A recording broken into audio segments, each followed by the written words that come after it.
Video में हम class 10th mathematics की प्रश्नावली 5.1 का एक प्रश्न सॉल्व करेंगे। प्रश्न है, क्या निम्नलिखित एपी है? यदि एपी है तो इसका सर्वांतर ज्ञात कीजिए और इनके तीन और पद लिखिए, ए 2a 3a 4a।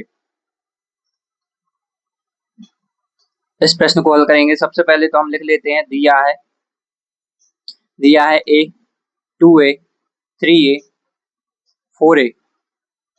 a इसका पहला पद होगा, 2a इसका दूसरा पद होगा, 3a इसका तीसरा पद होगा, 4a इसका चौथा पद होगा। तो अब प्रश्न में पूछा गया है, क्या निम्नलिखित एपी है? सबसे पहले तो इसे ज्ञात करने के लिए कि क्या यह एपी है, इसके लिए हम सबसे पहले तो d1 का मान निकालते हैं। d1 क्या होता है? दूसरे पद में से पहले पद को घटा देते हैं, यानी दूसरा पद यहाँ पर 2a है और पहला पद a है, तो दूसरे पद में से पहले पद को हटा दिया है, यानी 2a ऋण a बराबर 2a में से एक a को घटाएंगे तो एक a मिलेगा।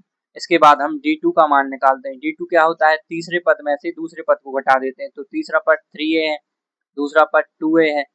अब 3a में से 2a को घटाएंगे तो एक a मिलेगा। अब इसके बाद हम d3 निकालेंगे। d3 क्या होता है? चौथे पद में से तीसरे पद को घटा देते हैं, तो चौथा पद 4a है, तीसरा पद 3a है, 4a में से 3a को घटाएंगे तो एक a मिलेगा। इस प्रकार हम देख सकते हैं d1 का मान भी a आया, d2 का मान भी a आया और d3 का मान भी a आया। हम यहाँ पर लिख देते हैं d1 बराबर d2 बराबर d3। अब हम ये लिखते हैं, अतः a 2a 3a 4a AP है, क्योंकि d1 बराबर d2 बराबर d3 है। अब प्रश्न में दिया है कि यदि AP है तो इसका सर्वांतर ज्ञात कीजिए। तो सर्वांतर इसका होगा d1 d2 d3, ये तीनों के मान बराबर हैं। किसके बराबर में है? a के बराबर है तीनों के मान, तो इसका सर्वांतर a होगा। अब प्रश्न में ये भी कहा गया है कि और इनके तीन और पद लिखिए। तो प्रश्न में हमें तो इसके चार पद दिए गए हैं, 1 2 3 4।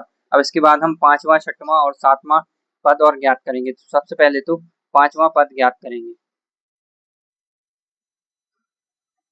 ये क्या होता है? चौथे पद में हम सर्वांतर जोड़ देंगे। चौथा पद 4a है, इसमें हम सर्वांतर ये a है तो जोड़ देते हैं, तो पांचवा पद आ जाएगा 4a प्लस 1a, ये हो जाएगा 5a, तो पांचवा पद 5a आ गया। अब छठवां पद ज्ञात करते हैं। छठवां पद कैसे निकलेगा?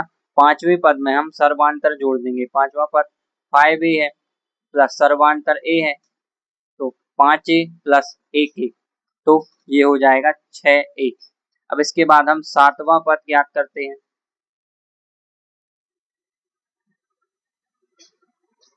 तो ये कैसे निकालेंगे? छठवें पद में हम सर्वांतर जोड़ देंगे। छठवां पद 6a ज्ञात किया था प्लस ये सर्वांतर 1, 6a प्लस 1a, ये हो जाएगा 7a।